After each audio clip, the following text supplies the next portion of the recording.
¿Cómo están, estimados estudiantes? ¿Cómo les va? Esta es una grabación sobre el tema correspondiente a la inflación. Voy a compartir pantalla para que ustedes puedan ir acompañando. ¿Qué es la inflación? Debemos partir desde ahí. La inflación el,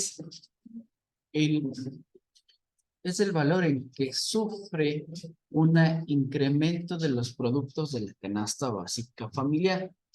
Entonces, se hace se establece una cantidad promedio de costo de la canasta familiar, por ejemplo, $700. Y el año que es siguiente ya no cuesta los $700, sino cuesta $750. ¿Por qué? Porque ciertos productos han ido subiendo de precio. Entonces, al momento que los productos han ido subiendo de precio, eso se conoce, esa variación entre el precio anterior y el precio actual se conoce como inflación o incremento de precio. Entonces, como no todos los productos suben al mismo tiempo, no es que se disparan al comienzo, sino que solo ciertos productos suben. Por esta razón, se produce un porcentaje de variación. Entonces nos dice que la inflación es justamente este tema de el incremento de la variación del precio de la canasta básica familiar. Hay otros factores que también influyen cuando no tenemos una moneda fuerte, hablamos de una moneda propia de cada país, se emite dinero inorgánico. ¿Qué es el dinero inorgánico? Todo país tiene un promedio de producción que es las ventas de exportación, es lo que producen, etcétera. Todo lo que genera, por ejemplo, la construcción, las casas que tiene, pero además de eso tiene también una reserva en oro, una cantidad de reserva en oro cada país. Entonces resulta que cuando tenemos una moneda propia, esta moneda propia se respalda en la cantidad de oro, en la cantidad de producción, en la cantidad de empleo que se genera en un país y la cantidad de bienes y servicios que se producen en ese país. Si es que nosotros dejamos de producir ciertos bienes y ciertos productos y empezamos a imprimir billetes, porque al final es un papel nada más, imprimimos, eso se conoce como dinero inorgánico. Y como no, este dinero no tiene ningún respaldo sobre bienes tangibles ni sobre perspectivas de producción, se produce una devaluación de la moneda. Es decir, que tu dinero ya no te alcanza, si por ejemplo con 10 pesos tú comprabas un pollo. Ahora con esos mismos 10 pesos no te alcanza para comprar el pollo, porque el pollo ahora cuesta 20 pesos.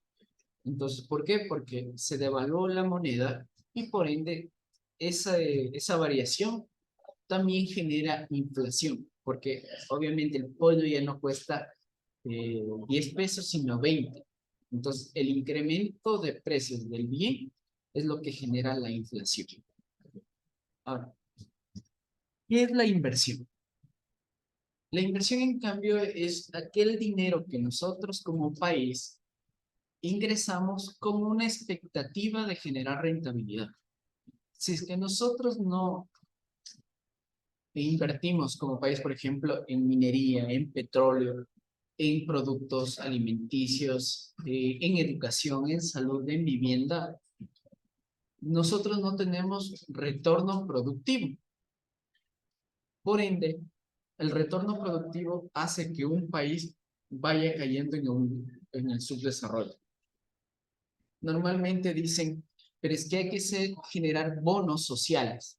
Los bonos sociales sí, efectivamente son una especie de inversión en la sociedad, siempre y cuando éste esté atado a ciertas condiciones.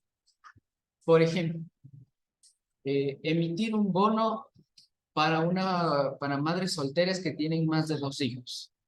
Y con la condición de que los hijos vayan al Ministerio de Salud a hacerse un chequeo anual de su estado de salud. Asistan a clases y presenten las calificaciones de que están asistiendo a clases. Tercero, que tengan consumo de bienes básicos como agua potable, una planilla de servicios de agua potable, una planilla de servicios de luz.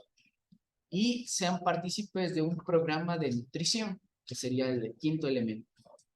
Cuando hace un país ese tipo de condicionantes para entregar un bono de desarrollo, ahí ese bono se convierte en una inversión.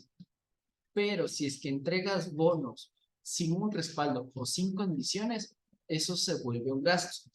Hablamos de un país. En un país que tuvimos, por ejemplo, el tema de la pandemia, el COVID-19, en esos momentos, si hubiéramos generado bonos con ciertas condiciones, hubiéramos tenido mejores resultados que estar que gente sobreviviendo. Realmente fue un golpe muy fuerte para el país el tema del COVID, porque hubo mucha gente que no tenía ni para comer, porque ellos viven de las ventas ambulantes, viven de estar en los buses, y como todo se paralizó, no hubo ingresos. Y la gente no estuvo preparada, no tenía ahorros. Y el Estado, que es su obligación estar presente en esos momentos, no estuvo presente, porque no tenía tampoco ahorros para generar. Y tomemos en cuenta que en la pandemia el precio del petróleo estuvo en $0, no costaba nada el petróleo. Entonces los países dejaron de producir. Después de la pandemia, después del proceso de vacunación y todo eso, hay un intento de recuperar la producción del país, pero igual seguimos en el subdesarrollo en base a que no se hacen inversiones en educación, no se hacen inversiones en salud, no se hacen inversiones en vivienda, en alimentación. Entonces, ese subdesarrollo lo que genera es que la población busque migrar y por ende, porque busca mayores ingresos, mejor calidad de vida, pero el país queda en el subdesarrollo, no hay oportunidades, no hay mano de obra, no hay materia prima, no hay producción nacional. Y todo eso se desencadena en una baja rentabilidad del país. Es como que en casa ustedes están todos trabajando. Por ejemplo, imaginemos una casa de 4 personas. Todos están trabajando y todos están generando ingresos a la casa. Pero si uno de ellos se queda sin empleo, los ingresos de esa casa caen. Obviamente, tienen que buscar de qué manera subsistir con solo 3 ingresos. ¿Qué pasa si es que 2 no tienen ingresos? Ya no se hacen reparaciones, ya no hay para la alimentación, ya no hay para ciertos bienes y servicios que se obtenían. ¿Qué pasa si es que 3 personas ya no trabajan y solo sobreviven con el sueldo de uno? Caen en pobreza. ¿Y qué pasa si es que las 4 personas no tienen trabajo? Ya estamos hablando de una metodología de supervivencia. Y una metodología de supervivencia hace que se incremente la violencia, hace que se incremente la peligrosidad. Entonces, atrás de las inversiones estatales que cada país debe hacer en educación, en garantizar ingresos, en garantizar alimentación, dar seguridad a su población, debe haber un incentivo a la producción. Y eso se llama inversión. ¿Cómo hace un Estado para invertir? Un Estado puede invertir en construir infraestructura para las escuelas, sí, esa es una pequeña parte de la economía. Donde realmente debe hacer la inversión en educación es en capacitar y formar docentes adecuados para que impartan su metodología educativa. Y esto, a la larga, hace que las personas tengan mejores ideas y, por ende, más ganas de producir bienes y servicios, sean profesionales capacitados para producir. ¿Qué pasaría si es que en el Ecuador nosotros invertiríamos en traer docentes japoneses, docentes alemanes, docentes franceses para cada área, por ejemplo, la agricultura, para la área de tecnología, para el área de infraestructura, y capacitaríamos con esos docentes a una gran masa de mano de obra? conseguiríamos que el país empiece a llegar a formar empresas que sean especializadas en esas áreas y por ende generan ingresos y por ende sus productos y servicios que entregan van a ser de alta calidad. Y esta alta calidad que están entregando permiten generar una inversión, permiten generar una rentabilidad y una redistribución a través de la recaudación de impuestos. Entonces, inversión es aquella actividad que hace el Estado en obtener ingresos con un efecto retroactivo, que luego estos ingresos que yo invertí en este momento, luego nuevamente vuelva a obtenerlo a través de los impuestos y la recaudación.